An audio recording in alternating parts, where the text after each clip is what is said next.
Hello দর্শক, আসসালামু আলাইকুম। আশা করি সকলেই ভালো আছেন। তো দর্শক, এই যে গাছটি দেখতেছেন, এই গাছটির কার্যকারিতা সম্পর্কে আপনারা জানতে পারলে পুরো অবাক হয়ে যাবেন। কারণ এই গাছগুলো যে কতটা কার্যকারী হয়তো আপনারা আগে কখনো দেখেননি। হয়তো এই গাছগুলো আপনারা কোথাও দেখেছেন, কিন্তু এই গাছটির কার্যকারিতা সম্পর্কে কিন্তু কারো কাছে শুনেননি। তো আমি এই ফার্স্ট আপনাদের বলে দিচ্ছি এই গাছের কার্যকারিতা কী।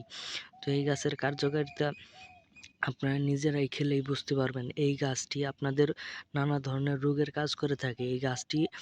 এই গাছটি সাধারণভাবে এটা কেউ ব্যবহার করতে পারে না। শুধুমাত্র কবিরাজি নিয়ম অনুযায়ী যদি আপনারা সেবন করতে পারেন, তাহলে এই গাছটি মহামূল্যবান একটি ঔষধি গাছ।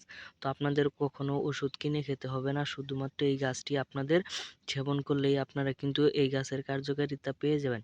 কারণ এই গাছগুলো খুবই মারাত্মক একটি গাছ। কারণ এই গাছগুলো যদি সঠিক নিয়মে ব্যবহার করতে পারেন, আপনাদের শরীরে কখনো রোগ ব্যাধি হবে না। তো আপনারা এটি কিভাবে সেবন করবেন? তো এটি সেবন করার নিয়ম হচ্ছে, আপনাদের যদি কোনো ধরনের কবিরাজ বা কোনো হুজুর থেকে থাকে, তাহলে অবশ্যই তাদের অনুমতি নিয়ে যাবেন।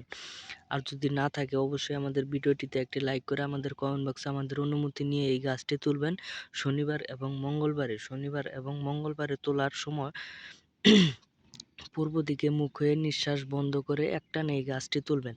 তুলে বাড়িতে নিয়ে এই গাছের পাতাগুলো আপনারা আঁচড়ে নিয়ে, তারপরে এই গাছের পাতাগুলো আপনারা বেটে 30টি বটিকা বানিয়ে আপনারা প্রত্যেক দিন সকালে খালি পেটে 1 গ্লাস পানির সাথে খাবেন। এই গাছের কার্যকারিতা পেয়ে যাবেন। তো ধন্যবাদ সকলকে, সকলে ভালো থাকবেন। আসসালামু আলাইকুম।